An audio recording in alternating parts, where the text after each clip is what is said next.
সাধারণ মানুষকে জানিয়ে রাখতে চাই যে শুরু হলো রোজ ভ্যালি চিটফান্ডের টাকা ফেরতের প্রক্রিয়া। 900 কোটি টাকার এই চিটফান্ড, সেই 900 কোটি টাকা রিফান্ড করার যে প্রক্রিয়া, কিভাবে আবেদন করবেন 7 লাখ মানুষ, তার বিস্তারিত আপনারা জানতে পারেন রিপাবলিক বাংলা ডিজিটালেও আমরা এটা আপনাদেরকে জানিয়ে দেবো। কিন্তু এই মুহূর্তে কলকাতা হাইকোর্টের নির্দেশে বেআইনি অর্থলগ্নি সংস্থা রোজ ভ্যালির যে আমানতকারীদের টাকা, সেই টাকা ফেরত দেওয়ার জন্য যে পদ্ধতি, সেই পদ্ধতি চালু করা হলো ওয়েবসাইটের মাধ্যমেই আমানতকারীরা নিজেদের টাকা ফেরত নেওয়ার জন্য যে আবেদন, সেই আবেদন করতে পারবেন। সেখানেই সংশ্লিষ্ট নথি আপলোড করতে হবে, তা খতিয়ে দেখে টাকা ফেরত দেওয়া হবে।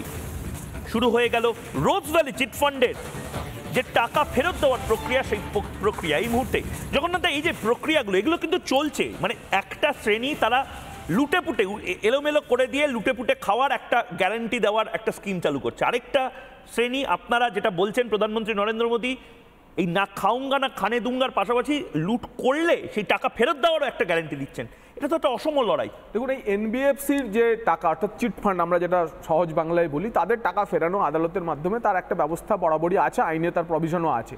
এবং পুরনো আমলের সঞ্চয়িতা, ভেরোনা, এই ধরনের যে চিটফান্ডগুলি ছিল, তাদের টাকা ফেরানোর জন্য ব্যাংসাল কোর্টে রীতিমতো একজন কোর্ট অফিসার আছেন, তিনি তাদের যে পুরনো সঞ্চয়কারী আমানতকারীদের টাকা ফেরত দেন।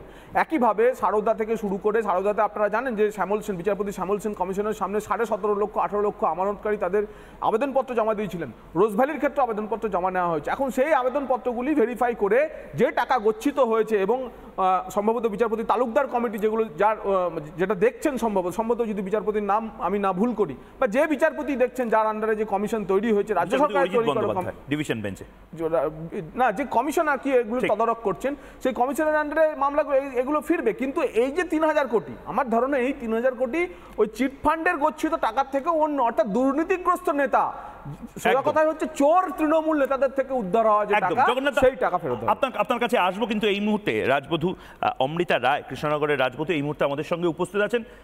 অমৃতাদি, একদিকে আপনাকে প্রধানমন্ত্রী নরেন্দ্র মোদী বলছেন যে বাংলার এই 3000 কোটি টাকা, যে টাকা লুট হয়ে গেছে বাংলা থেকে, সেই টাকা ফেরত দেওয়ার যদি কোনো অপশন থাকে সেটা চেষ্টা করা হবে। আর অন্যদিকে আপনার প্রতিপক্ষ যিনি দাঁড়িয়েছেন, যিনি সাংসদ ছিলেন, বহিষ্কৃত সাংসদ, তাকে কাল ইডি ডেকে পাঠিয়েছে। লড়াইটা কৃষ্ণনগরে আসলে দুর্নীতি এবং কালো টাকা মুক্ত একটি সমাজের।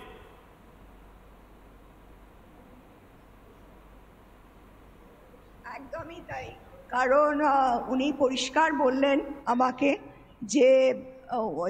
যে 3000 কোটি টাকা যেটা উদ্ধার করেছে ইডি, সেটা উনি চেষ্টা করছেন ডিফারেন্ট প্রসেসের মাধ্যমে, লিগ্যাল ওয়েতে কিভাবে গরিবদের মধ্যে ফিরিয়ে দেওয়া যায়। এবং আমাকে এটা পরিষ্কার বললেন লোকের মধ্যে এটা বলতেও।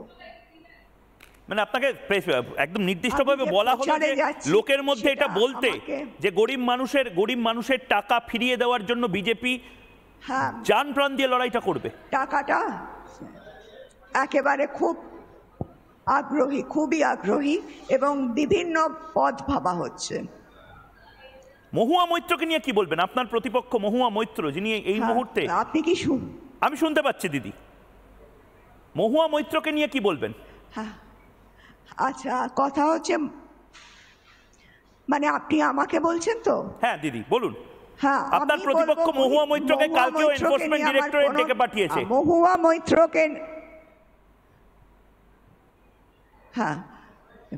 মৈত্রকে নিয়ে আমার কোনো টেনশন নেই।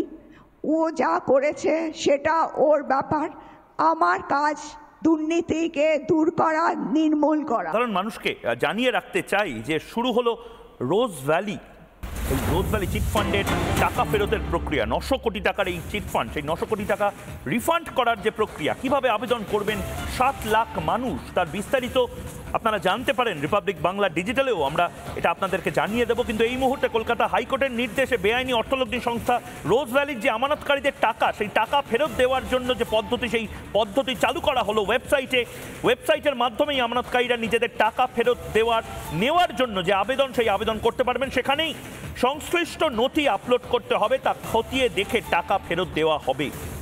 শুরু হয়ে গেল রোজ ভ্যালি চিটফান্ডের যে টাকা ফেরত দেওয়ার প্রক্রিয়া, সেই প্রক্রিয়া এই মুহূর্তে জগন্নাথ, এই যে প্রক্রিয়াগুলো এগুলো কিন্তু চলছে। মানে একটা শ্রেণী তারা লুটেপুটে এলোমেলো করে দিয়ে লুটেপুটে খাওয়ার একটা গ্যারান্টি দেওয়ার একটা স্কিম চালু করছে। আরেকটা শ্রেণী আপনারা যেটা বলছেন, প্রধানমন্ত্রী নরেন্দ্র মোদী এই না খাউঙ্গা না খানে দুঙ্গার পাশাপাশি লুট করলে সেই টাকা ফেরত দেওয়ারও একটা গ্যারান্টি দিচ্ছেন। এটা তো একটা অসম লড়াই। দেখুন, এই এনবিএফসির যে টাকা অর্থাৎ চিট ফান্ড আমরা যেটা সহজ বাংলায় বলি, তাদের টাকা ফেরানো আদালতের মাধ্যমে তার একটা ব্যবস্থা বরাবরই আছে, আইনে তার প্রভিশনও আছে।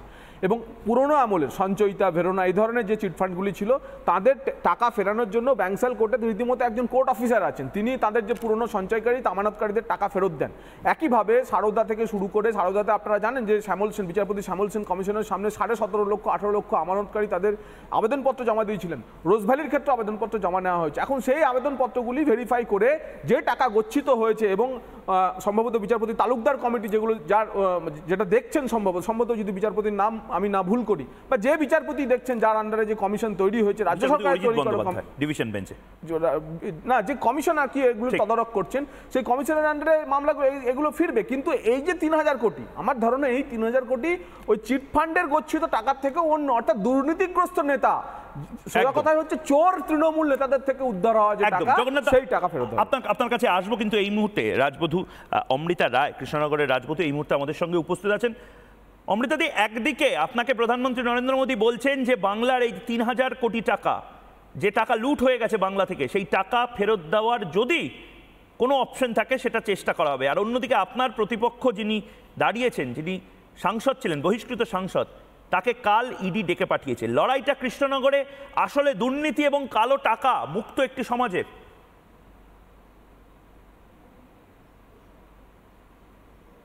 একদমই তাই, কারণ উনি পরিষ্কার বললেন আমাকে যে 3000 কোটি টাকা যেটা উদ্ধার করেছে ইডি, সেটা উনি চেষ্টা করছেন ডিফারেন্ট প্রসেসের মাধ্যমে, লিগ্যাল ওয়েতে কিভাবে গরিবদের মধ্যে ফিরিয়ে দেওয়া যায়, এবং আমাকে এটা পরিষ্কার বললেন লোকের মধ্যে এটা বলতেও। মানে আপনাকে একদম নির্দিষ্টভাবে বলা হলো যে লোকের মধ্যে এটা বলতে, যে গরিব মানুষের টাকা ফিরিয়ে দেওয়ার জন্য বিজেপি জান প্রাণ দিয়ে লড়াইটা করবে। টাকাটা একেবারে খুবই আগ্রহী, এবং বিভিন্ন পথ ভাবা হচ্ছে। মহুয়া মৈত্রকে নিয়ে কি বলবেন? আপনার প্রতিপক্ষ মহুয়া মৈত্র, যিনি এই মুহূর্তে, আপনি কি আমি শুনতে পাচ্ছি দিদি, মহুয়া মৈত্রকে নিয়ে কি বলবেন? হ্যাঁ, আচ্ছা, কথা হচ্ছে মানে আপনি আমাকে বলছেন তো? হ্যাঁ দিদি বলুন। হ্যাঁ, আপনার প্রতিপক্ষ মহুয়া মৈত্রকে কালকেও এনফোর্সমেন্ট ডিরেক্টরেট ডেকে পাঠিয়েছে। মহুয়া